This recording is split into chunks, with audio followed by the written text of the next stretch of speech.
Hi guys, welcome back to my YouTube channel. My name is Glory. Karibuni sana katika channel yangu ya Hapa Nilipo. Today we are in day 3 of Vlogmas. So I'm so excited because I'm going so far so good. You know, I'm trying. Today we are at home. It's still freezing outside. Freezing. So today I want to show you guys how to cook cabbage and chicken stew. Okay, and you are able to eat this with different stuff that you want to eat. I mean, you can eat with rice. You can ugali au chapati, whatever you want to eat this with. Chicken stew, roast la kuku na cabbage. Na cabbage inatakiwa crunchy. You don't have to overcook the cabbage. Cabbage inatakiwa iwe crunchy. Unaona? Yani ukila unakula crunchy. You can feel the cabbage when you're eating. You don't have to overcook it. If you wanna kama unataka ule yani usikie utamu wa cabbage, usi overcook. So I'm gonna show you. Let's see step by step how to cook.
As you can see, the cabbage smells good and it's crunchy.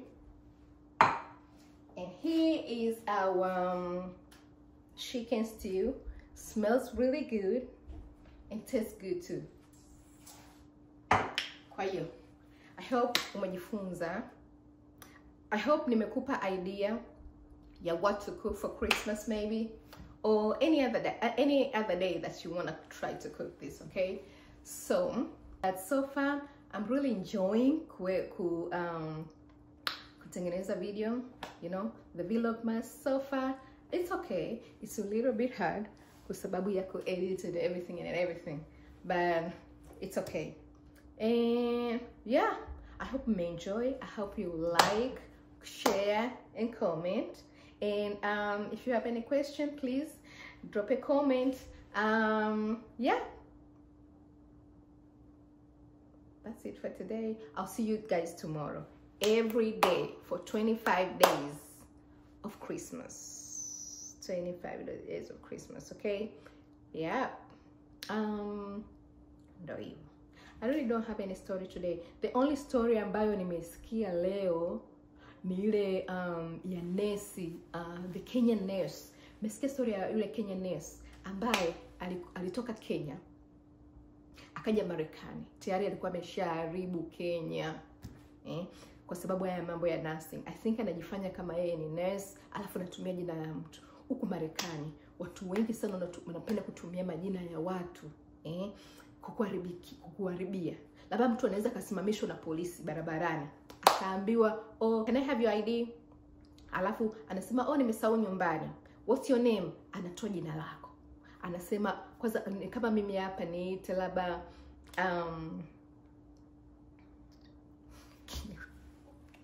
ni kama mtu atumie jina langu Glory, atoe jina la Glory. Alafu awe anajua namba yangu labda ya ID. Alafu awape polisi, alafu polisi amwandikie ticket. Au awe ana picha ya kitambulisho chako cha nani. Sometimes wazungu, mapolisi wengi I think hawawezi kututofautisha sisi. Wanaona kama sisi tuna fanana, sijui kama sisi tunavyoona Asian people how they look alike, you know, wanavyofanana wa China, kama wa China, some Asian people, you know. So ndo sisi jinsi ambavyo hawezi kutujua. Alafu mtu atoe information zako, alafu uandikiwe ticket, agaiwe ticket, lakini hajatumia jina lake. Guess what? Wewe siku kamatwa na polisi waseme, "Oh, ulikuwa una ticket, mbona hujailipia?" Au mbona hujaenda court? Unashangaa nilikuwa wapi? Unaona, mtu anaweza kutumia jina lako hivyo. Ndio huyo nesi amefanya. Ametumia jina la mtu, akaharibu, akaja huku Marekani, akatumia jina la mtu, akaanza kujifanya yeye ni nesi, akaanza kuambia watu sijui wa join, wasome CNA, wasome nursing, sijui. Accused of stealing a nurse's identity and working at 2 Arizona hospice locations without a valid license. Arizona Attorney General's office says 41-year-old Christine Lewis is now facing charges of fraud. Okay, so huyo dada kumbe muongo. Ni ameharibu tu jina la mtu, ametumia jina la mtu, like some stuff, vitu kama hivi. Imagine you work so hard, unafanya kazi kwa bidii, umeenda shule, yani go through a lot, just mtu aje haribu jina lako, yani haribu jina lako just for nothing. Ndio huyo nesi amefanya hivyo. Sijui watu wana roho gani, na nakwambia kila siku is just people, man. People are very crazy and people are very rude and people are very greedy. Why uharibu jina langu? Wewe kwa nini usitumie tu jina lako uliharibu? Why utumie jina langu uliharibu? Basi ndio huyo nesi kafanya hivyo. Kaharibu jina la mtu huko, kalichukua, kadanganya watu, kaskamu watu hela. Imagine mtu unafanya kazi masaa 8, 8 hours a day, 40 hours a week, just for somebody to come and scam me. I say, mimi kila siku nasema jamani, Mungu, zile radi ulizokuwa unapiga watu, where are the lightning? Where are the thunders? Some people need to be struck that thunder real bad. You can't scam my young, work really hard for it just for somebody to come and scam me. Kumbe cheti mpaka nimemaliza shule nini, kumbe cheti ni nani chuo hakijafadhiliwa. Lakini jamani, mwe makini sana na hizo shule. Uki-apply shule, make sure shule iko legit. Yani wewe dig, like Google, do some research, man. Anyway, please, I'm asking, mimi bado niko na Mungu jamani, zile sanda zile naomba zirudi kabisa. Anyway, I hope you enjoy. Don't forget to like, share, and subscribe. I love you, and I hope to see you tomorrow. Bye.